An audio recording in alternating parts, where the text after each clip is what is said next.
Your Excellencies, distinguished friends, fellow citizens, I have always observed this day with two emotions held in tension: deep gratitude to our forefathers and a restless question for ourselves.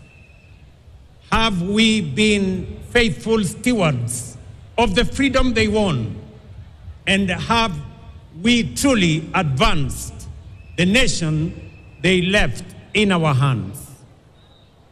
I shall return to these questions later. But first, today we gather not just to mark a date on the calendar, but to honor a legacy written in sacrifice, courage, and unbreakable resolve.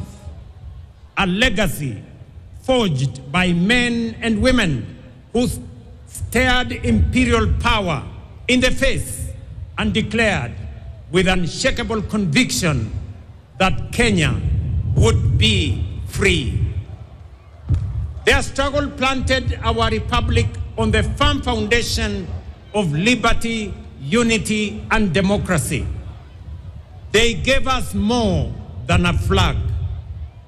They gave us a future. 62 years ago, the brave architects of our nation placed in our hands the priceless gift of political independence. On this very day, 62 years ago, our forefathers lowered the Union Jack and raised the flag of our nation. But that victory was not given easily. It was bought at an immense cost. The road to our nationhood was carved by the unbreakable spirit of our freedom fighters, men and women who refused to bow to the humiliation of colonial rule. From villages to towns, from farms to factories, to classrooms and marketplaces, Kenyans from all walks of life rose as one, declaring that our humanity would not be diminished, delayed, or denied.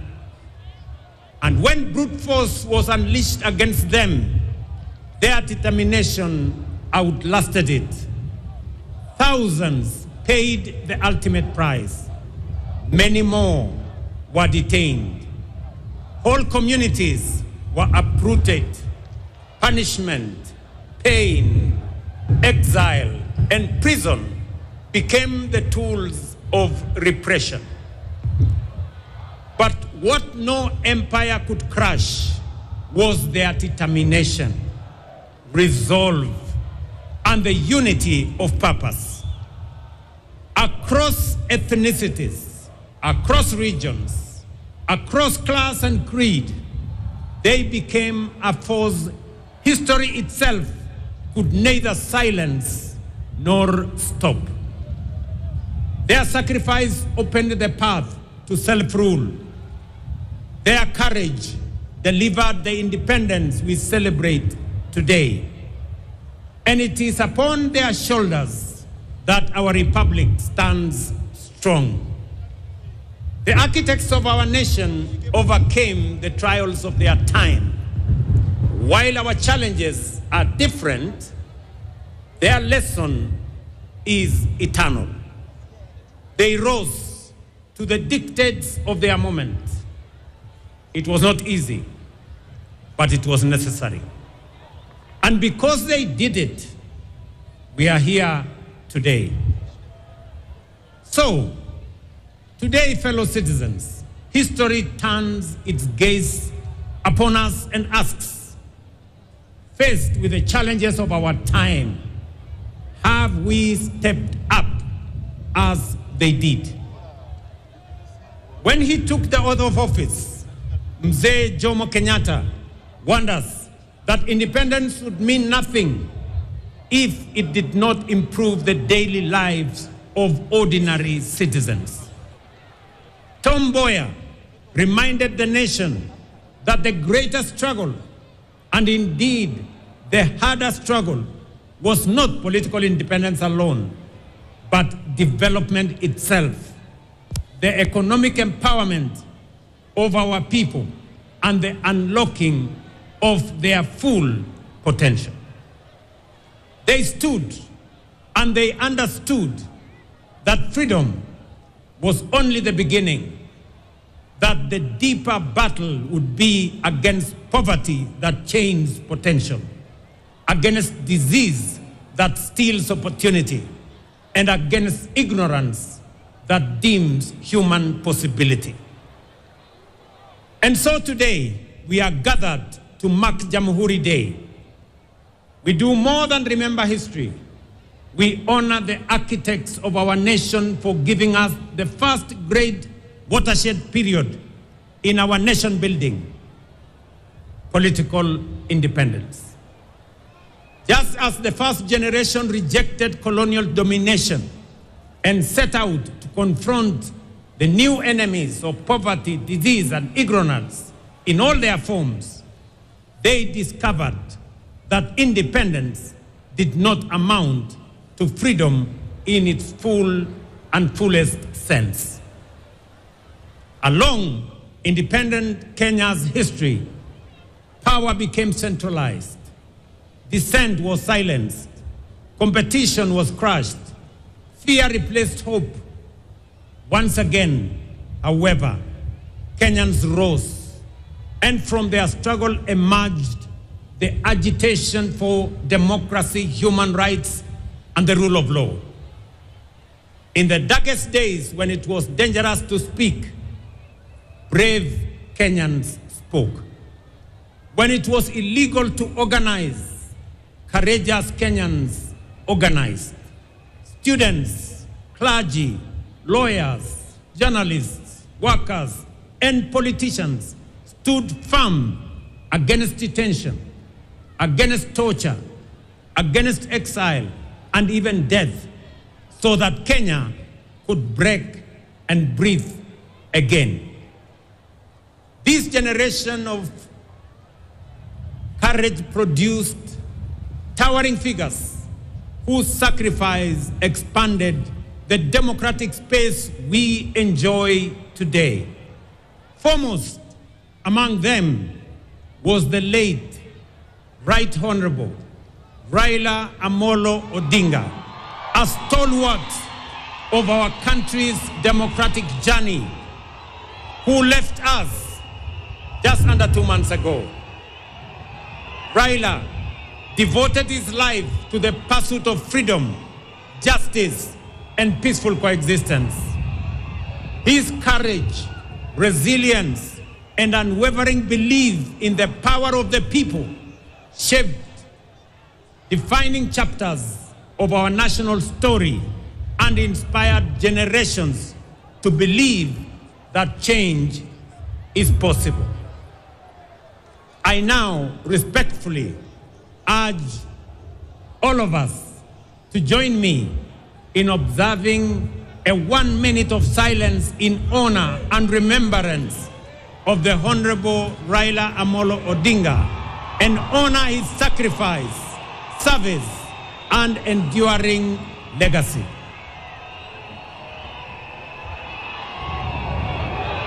Tafadhali nawaomba tusimame kwa dakika moja kwa heshima ya kiongozi wetu Raila Amolo Odinga.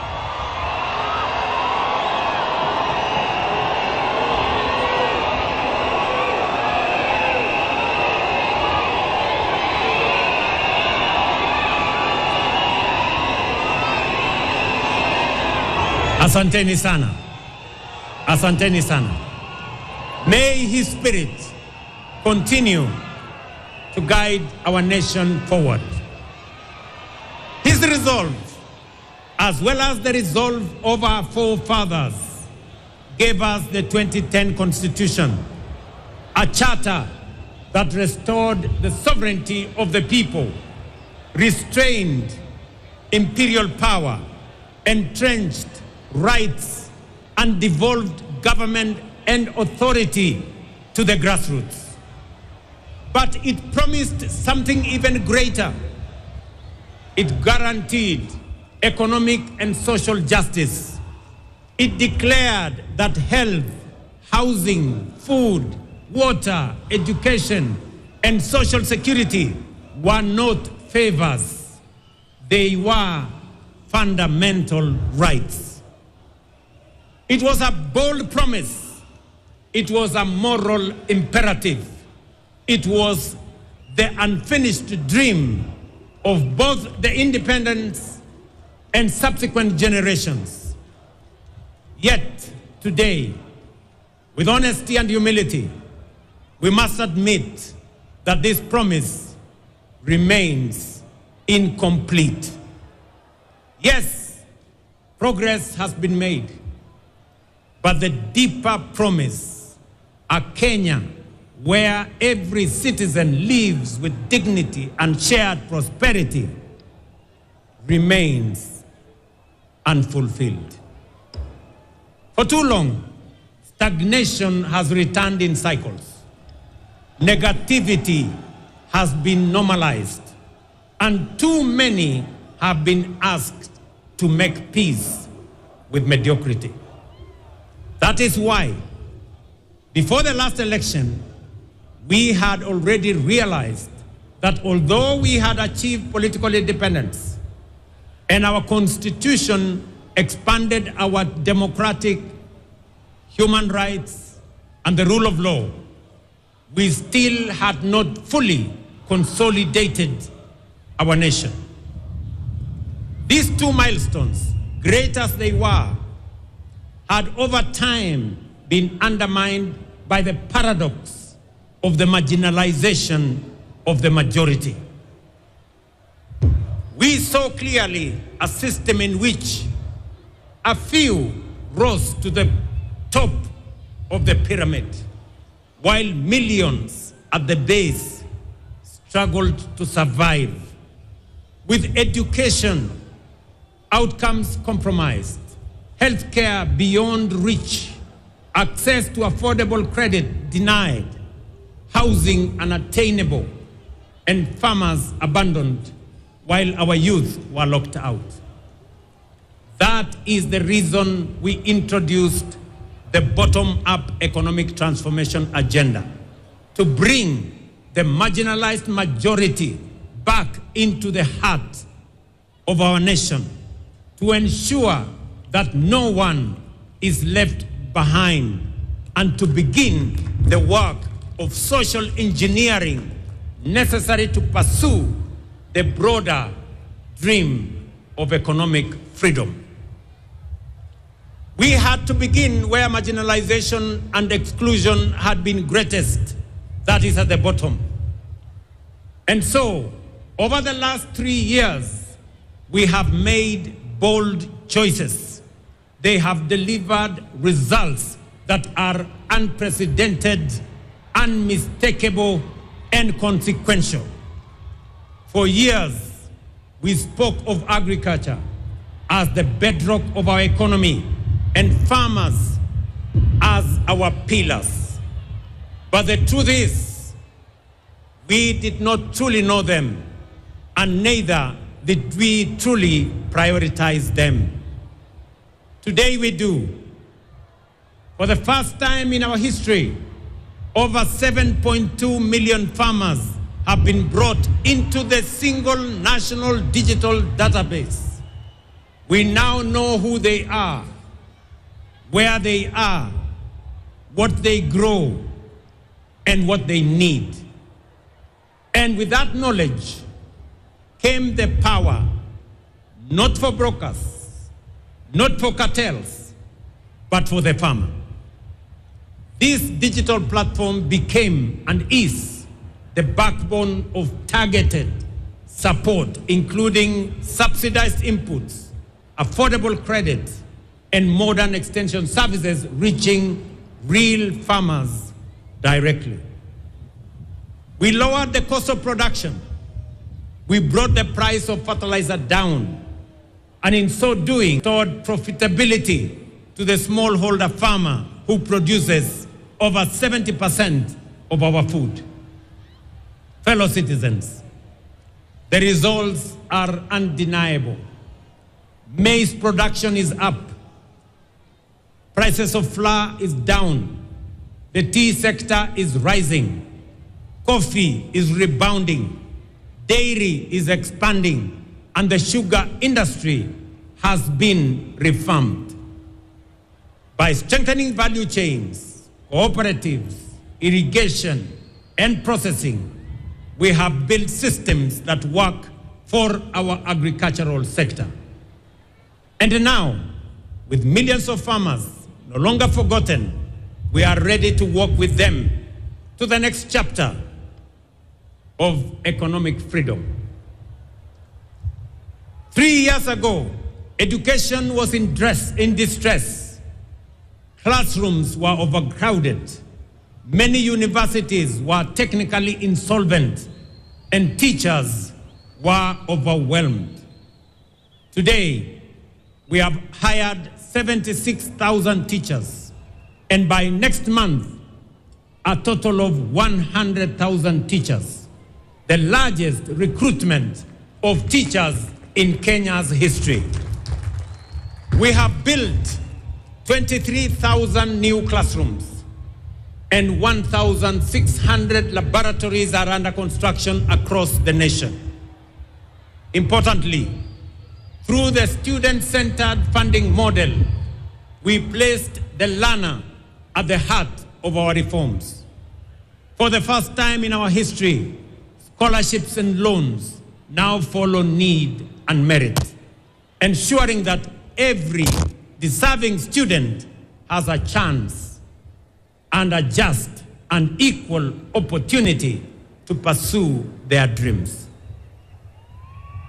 Nearly 500,000 students have already benefited from this funding model. Students who under previous systems would have been excluded by policies that failed to recognize them. This reform has lifted the financial burden from families and enabled students to choose courses that align with their talents, with their aspirations, and with the needs of our nation. Our healthcare, we have another irrevocable decision that no Kenyan should be too poor to live. For decades, universal healthcare was spoken of, but in our time, it is being actualized. We engaged 110,000 community health promoters who are now reaching millions who were once excluded, forgotten, and without access to healthcare. CHPs have already visited over 9 million households, screening millions of Kenyans for various ailments, including diabetes and hypertension. At the same time, we built a unified health information system that now gives us full visibility of our health facilities, patients, their progress, enabling us to track healthcare delivery in real time. Today, over 28 million Kenyans are registered under the Social Health Authority, up from 8 million under the old system. That means 19 million Kenyans who were once forgotten are now in the healthcare equation. Among them are 2.3 million vulnerable Kenyans, orphans, widows, and the elderly, whose healthcare is now fully paid by the government of Kenya. Healthcare was never meant to be a privilege. It is a constitutional right. And with the realization of this right, we are ready to walk with all Kenyans into the next chapter of economic freedom. For the millions of Kenyans without employment, we moved beyond diagnosing the job crisis to deliberately creating opportunities through the bottom-up economic transformation agenda. For decades, housing, while being a constitutional right, was promised but never delivered. Housing is not just about shelter. It is collateral. It is graded worthiness. It is stability. And it is the first step out of poverty. In just 3 years, through our housing program, over 240,000 affordable homes, hostels for 180,000 students, 30,000 institutional housing for our military, police, and prison officers, and over 400 new markets for our traders are under construction across all our 47 counties. This, ladies and gentlemen, is the largest public infrastructure transformation ever undertaken, not just in Kenya, but also in our region. So far, standing at an investment of 650 billion. Through this program, more than 480,000 Kenyans have secured jobs and enterprise opportunities across 300 active sites, from artisans to technicians to engineers and architects, shaping a new skyline in Kenya. We have ring-fenced billions of shillings for the Jua Kali sector, fully integrating their long-neglected engine of craftsmanship into the national construction value chain. Today, Jua Kali artisans supply doors, windows, fittings, furniture, and fabricated material to projects in our affordable housing program across Kenya. In the digital and creative economy, we have trained 2 million Kenyans in digital skills, and nearly 300,000 are already earning income. Through the Kazi Maju program, nearly 500,000 Kenyans have secured well-paying job opportunities abroad in the last 3 years. We have also launched the Kenya shillings 20 billion Nyota program to support 820,000 young people with training, with mentorship, certification, and business capital. The first phase is complete, with 12,500 beneficiaries already receiving their first business support, and the national program is now being rolled out across the country. Together, these actions reflect one clear national purpose: to open doors of opportunity for our youth, equip them to succeed, and empower Kenya's greatest strength, our young people, to lead us towards prosperity and economic sovereignty. As more students live in decent accommodation, as more traders conduct their business in dignified settings, and as more public servants get access to housing, we are fulfilling our constitutional mandate. And with that foundation secured, we are ready to walk with all our people into the next chapter of economic freedom. Ladies and gentlemen, through the bottom-up economic transformation plan, we have consolidated the gains of political independence and the democratic freedoms won. Through deliberate social engineering, we have built systems that ensure no Kenyan is left behind. And having ensured that we are carrying everybody along, we now have both the opportunity and the firm foundation to charge forward into the next chapter of our national journey, Kenya's economic freedom.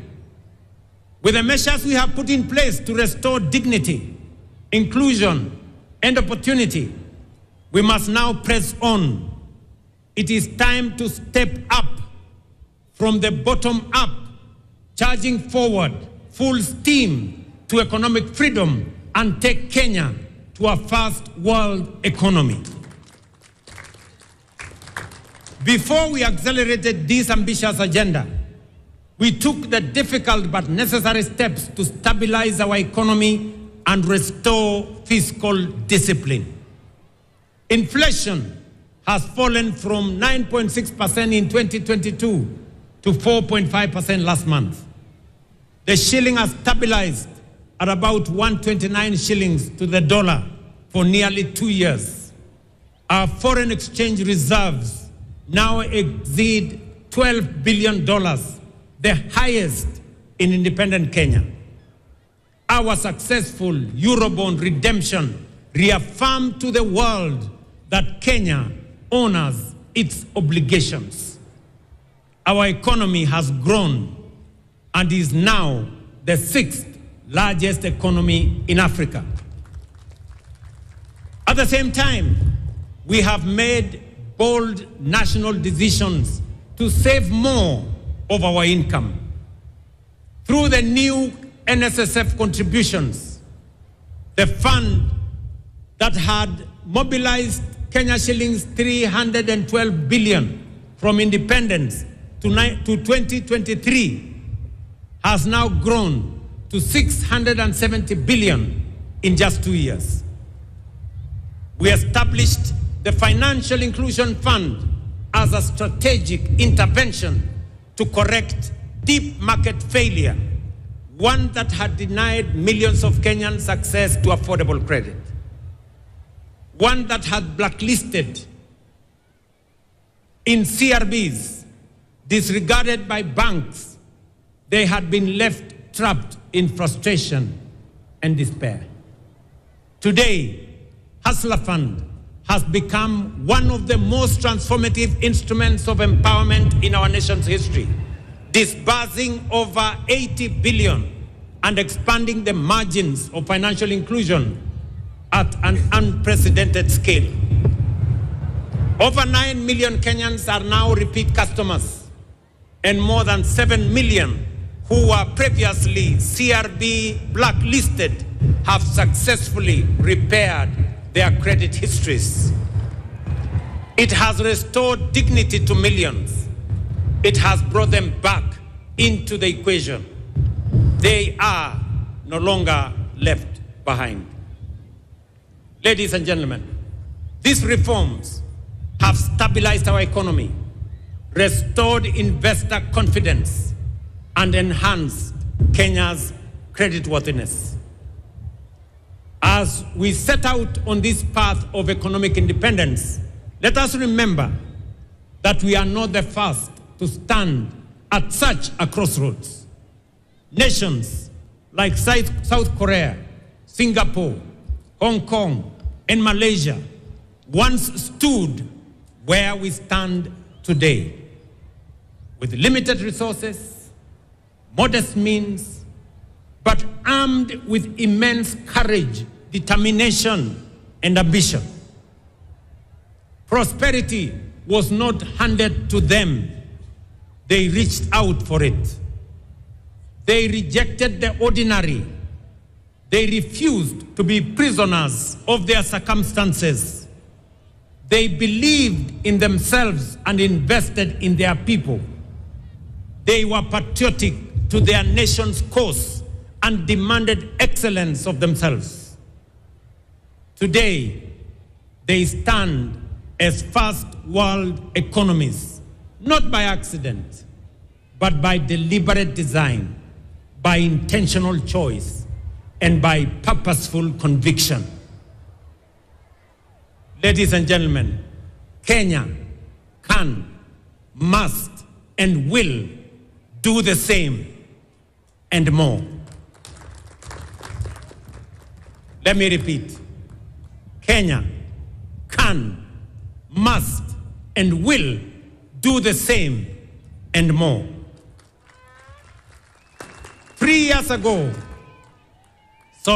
weeks ago, during the State of the Nation address, I laid before Kenyans this administration's bold and ambitious Kenya shillings 5 trillion roadmap to transform our nation into a first world economy and to secure our full economic freedom.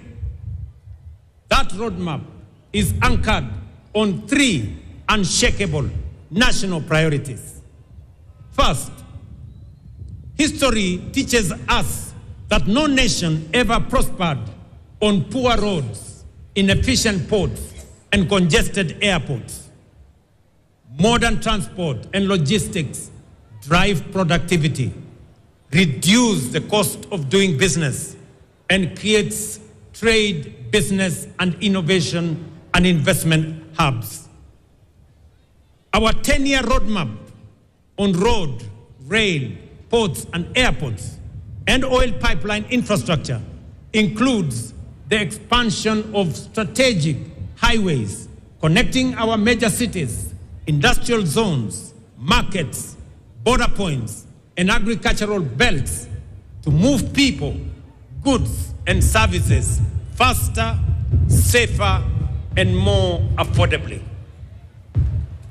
We have mapped out 2,500 kilometers of highway for dualing and 28,000 kilometers of road across the Republic for tarmacking.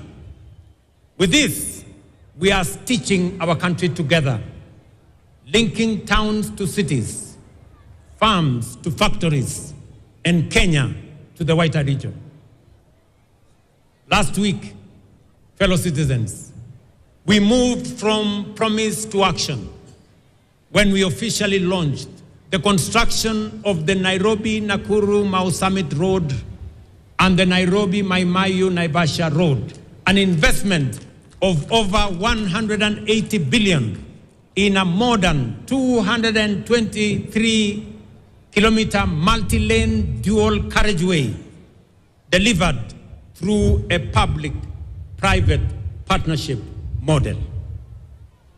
In February 2026, just in 3 months from now, we will begin extending the standard gauge railway from Naivasha to Kisumu and Malaba.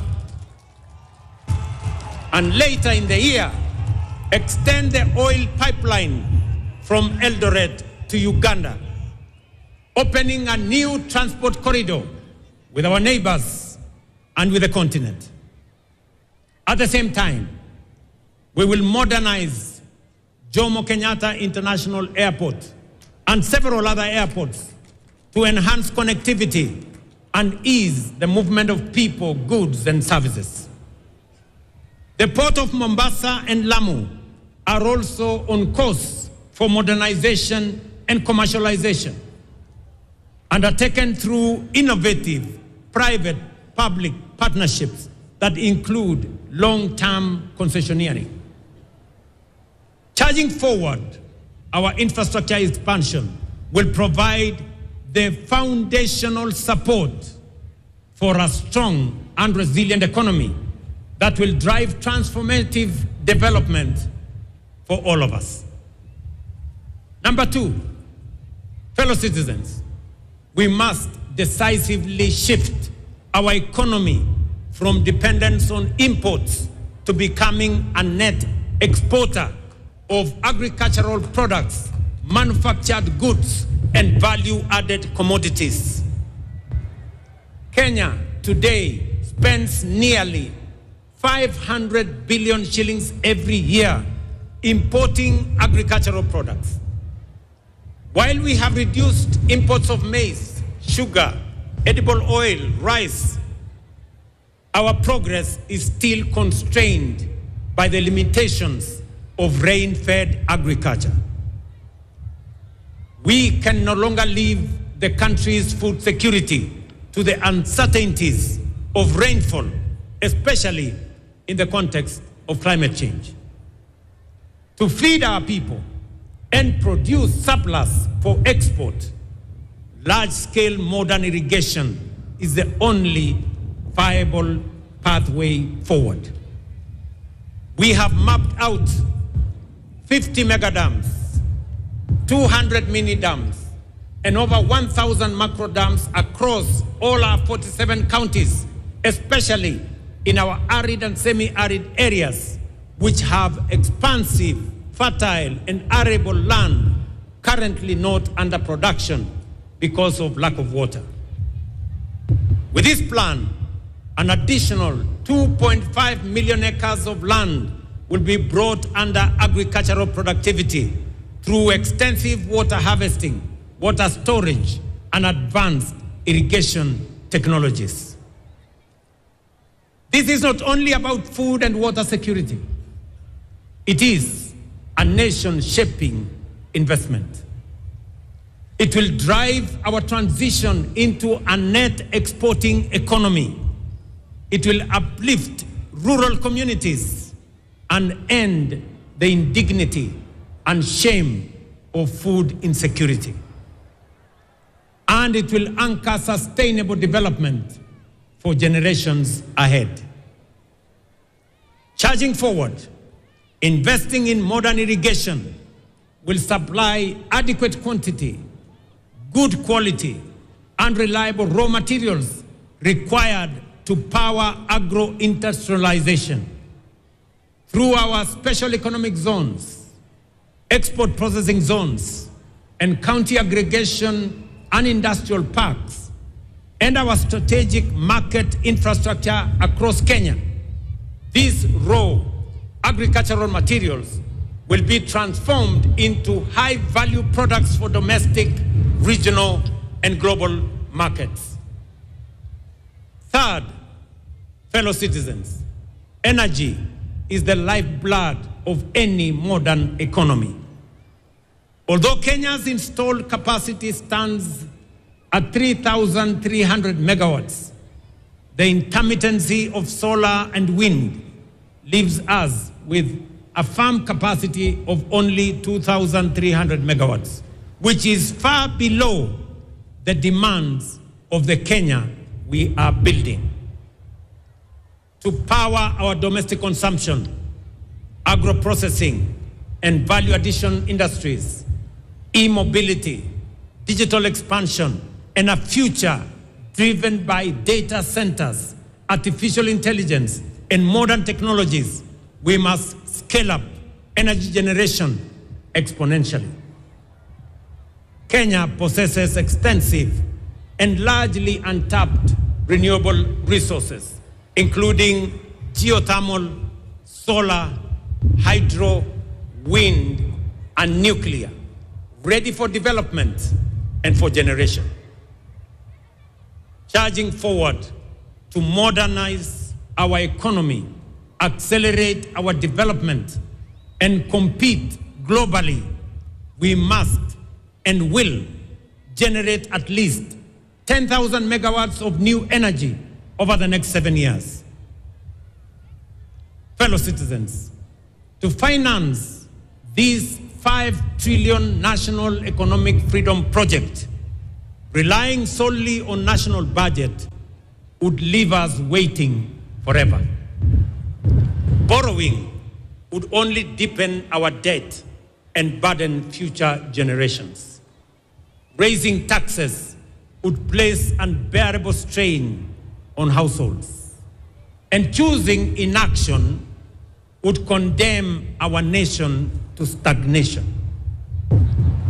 That is why we must act with courage, innovation, and foresight to design alternative financing mechanisms, leverage mature national assets, and tap into robust public-private partnerships to undertake this national development imperative. Fellow citizens, 3 weeks ago, I signed the Government-Owned Enterprises Bill into law. The new law revolutionizes the management and governance of state-owned enterprises, professionalizing boards through merit-based independent appointments, and tying leadership to measurable results. This is a very consequential reform. It is the most far-reaching reform of government corporations since independence, aimed at turning legacy parastatals into commercially disciplined companies that will serve our public interest. The passage of this law ends the era of cronyism and patronage in our state-owned enterprises. This law explicitly disqualifies any person who has served in a public or political office within the last 5 years from appointment. On Monday, under this new legal framework, and to start this administration's bold and ambitious Kenya shillings 5 trillion roadmap to transform our nation, the cabinet will meet to consider and approve the architecture of the National Infrastructure Fund as the engine that will align our financial resources with our development goals.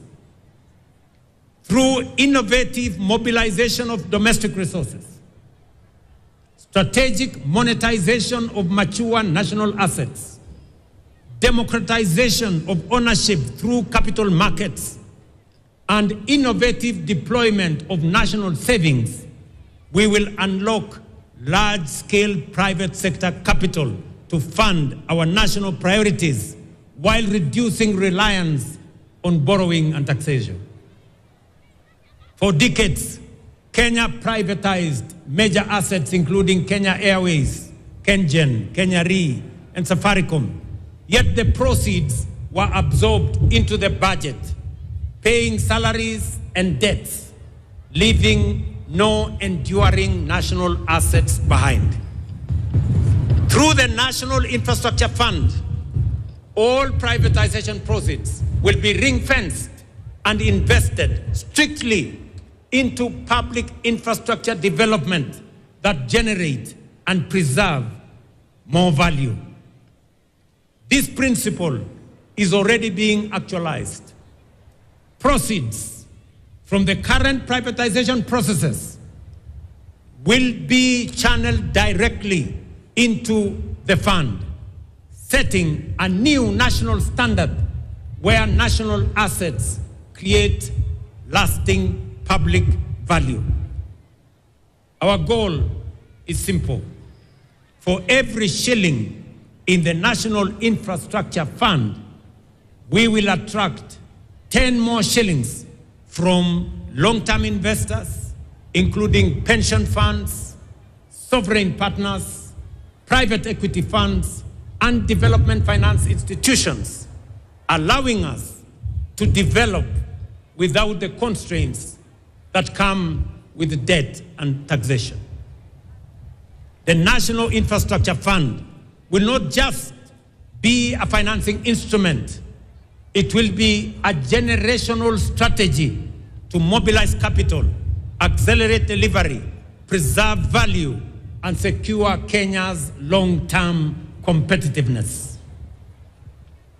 To secure future generations, again on Monday, the cabinet will consider and approve the Sovereign Wealth Fund policy, anchored on 3 pillars, including savings for future generations, stabilization against global shocks,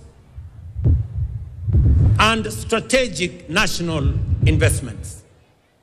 Natural resource royalties, dividends from public investments, and a percentage of privatization proceeds will capitalize this fund. This fund will impose on us the obligation of intergenerational equity, bringing to life Article 201C of the Constitution, which demands that the burdens and benefits of the use of resources and public borrowing shall be shared equitably between the present and future without shortchanging future generations. With these two instruments, the National Infrastructure Fund and the Sovereign Wealth Fund, we shall begin the journey to the transformation that will lead us from the bottom up, charging forward full steam to economic freedom and taking Kenya to a first world economy. And I have said it is beginning next Monday. But fellow citizens, even the strongest financial systems, boldest infrastructure plans, and most ambitious economic strategies will fail if we do not secure the foundation of our national character. The realization of our economic freedom project will rest on three critical enablers: strategic human capital development, robust peace, stability, and security architecture, and unwavering integrity and fidelity to the national interest. To bolster human capital development, we have made bold investments in education, skills development, science, and innovation.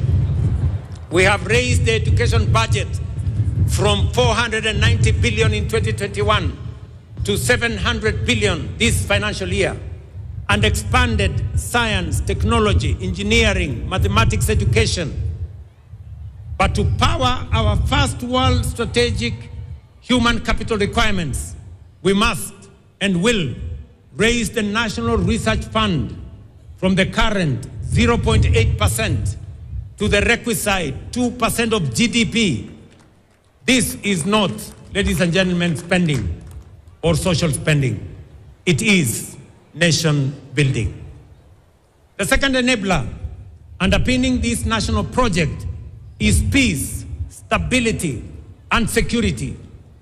For no nation can prosper in an atmosphere of disruption, violence, and criminality that leads to economic sabotage, destruction of property, and loss of lives.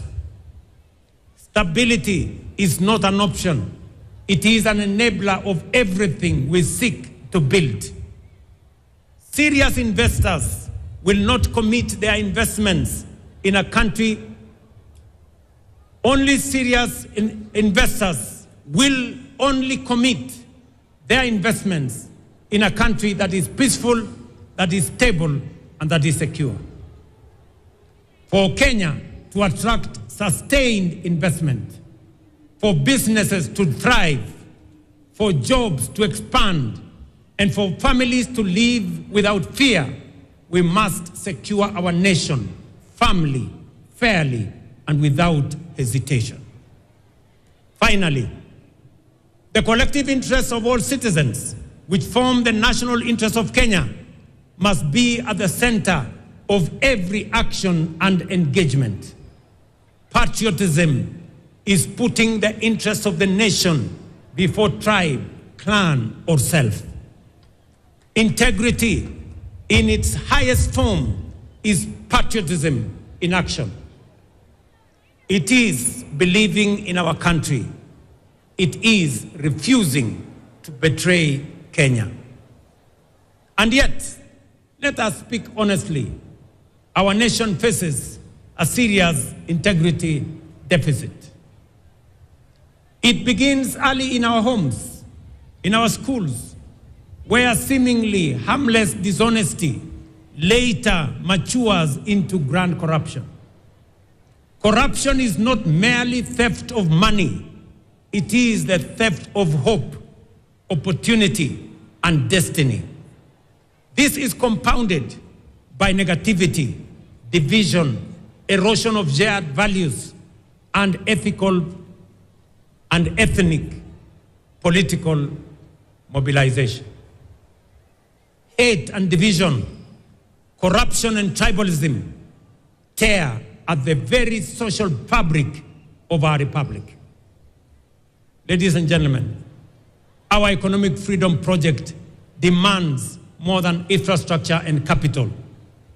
It demands a renewal of our national conscience. We must build a strong value system. We must defend our national unity. We must raise our children in honesty, responsibility, and love for country. These three enablers, strategic human capital, peace, stability, and security, and national interest and integrity, are not optional ideals. They are the living foundation upon which our economic independence must stand. Without them, our ambition would remain promises. With them, our national priorities become achievable. Our investments become productive. And our vision of a prosperous, sovereign Kenya becomes not only possible, but inevitable. Fellow citizens, our founding fathers defeated colonial domination. The generation after broke the chains of dictatorship. The onus is on our generation, and particularly this administration, to achieve economic freedom. A freedom where effort is rewarded, where opportunity is shared, where dignity is guaranteed, where every citizen matters, and where no Kenyan is left behind. Let it be said of our generation that when Kenya stood at the edge of possibility, we chose courage over comfort, action over excuse, unity over division, and excellence over mediocrity. With resolute belief, today and every Jamhuri hereafter, we should find us true stewards of the freedom entrusted to us, that we shall honor our forefathers not only by remembering their sacrifice, but by fulfilling our duty and the assignment of our generation to secure for Kenya the full promise of economic freedom. It is time to step up from the bottom up, charging forward full steam to economic freedom and taking Kenya to a first world economy.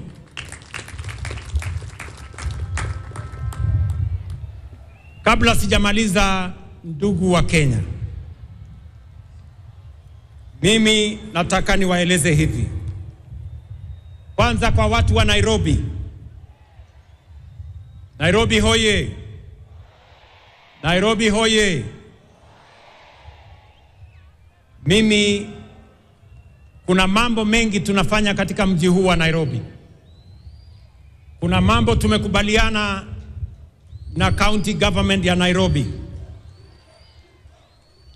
Tunajenga zile barabara ambazo zilikuwa zimekwama hapa Nairobi. Tumekubaliana ya kwamba hizo barabara tumerudisha contractors wote ambao walikuwa pale barabarani. Na sasa barabara zinaendelea kilomita 60 hapa Nairobi.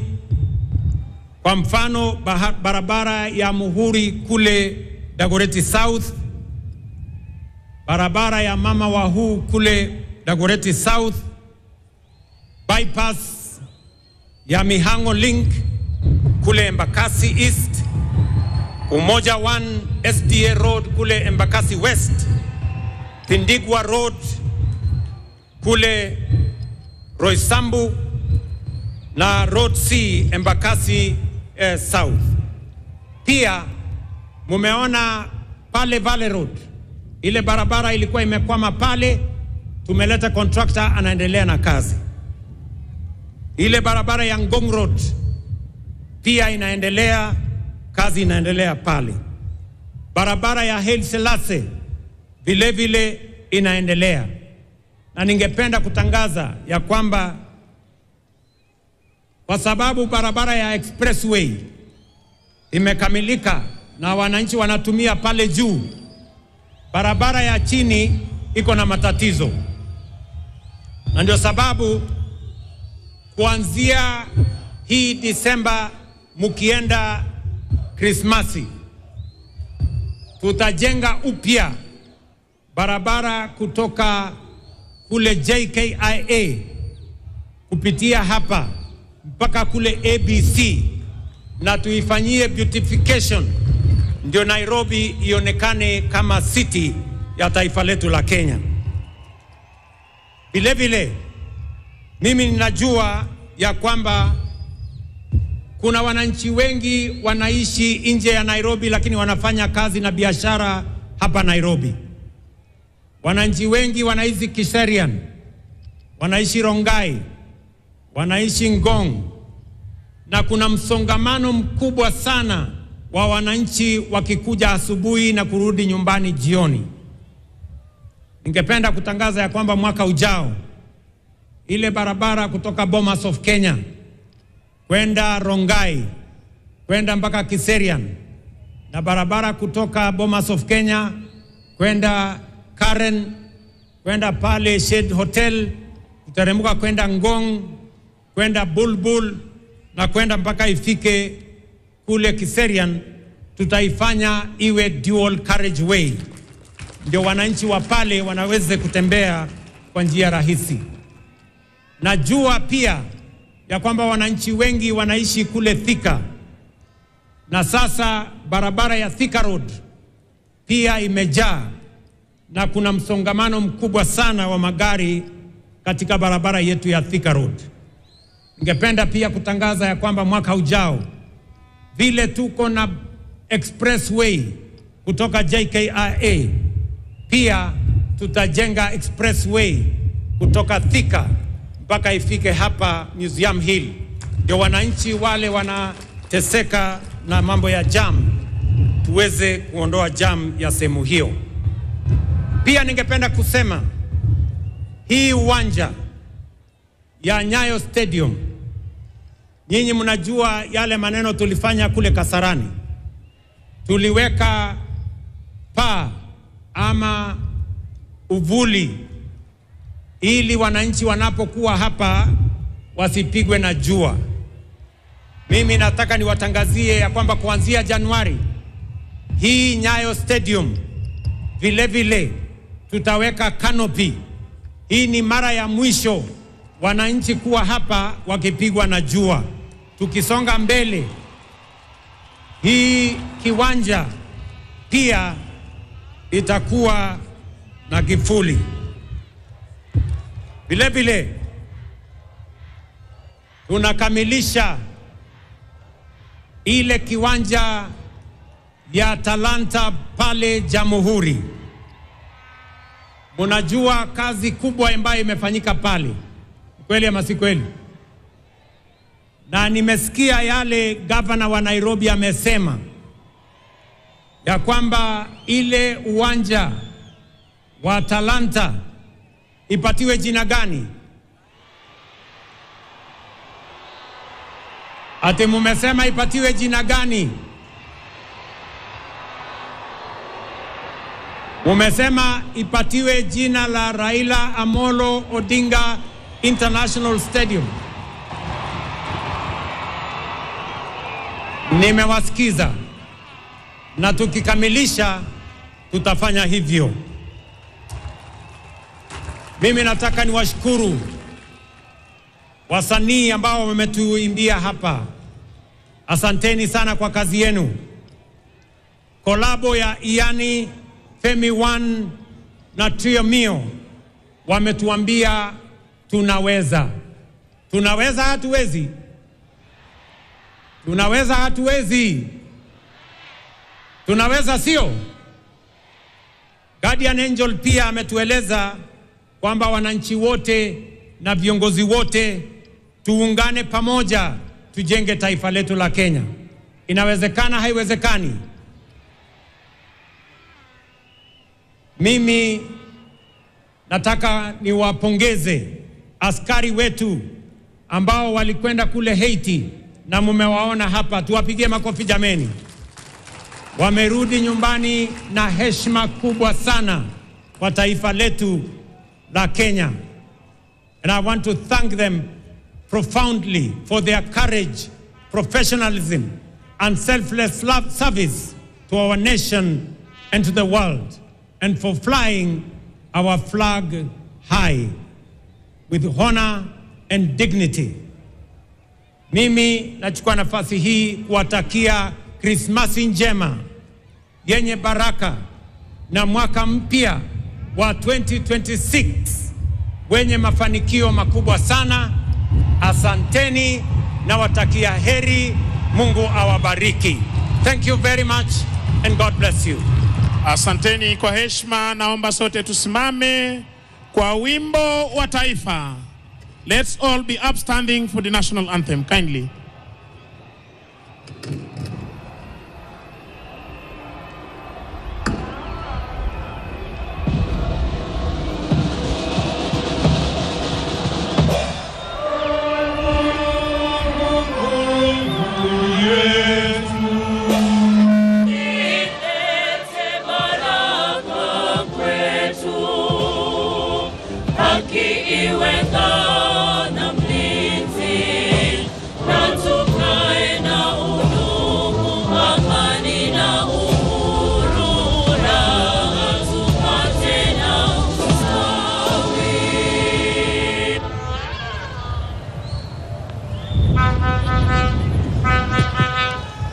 Basi nimpishe mwenzangu aweze kutupa itifaki ya kufumukana mahali hapa. Bwana Mike Gitone, uwanja ni wako.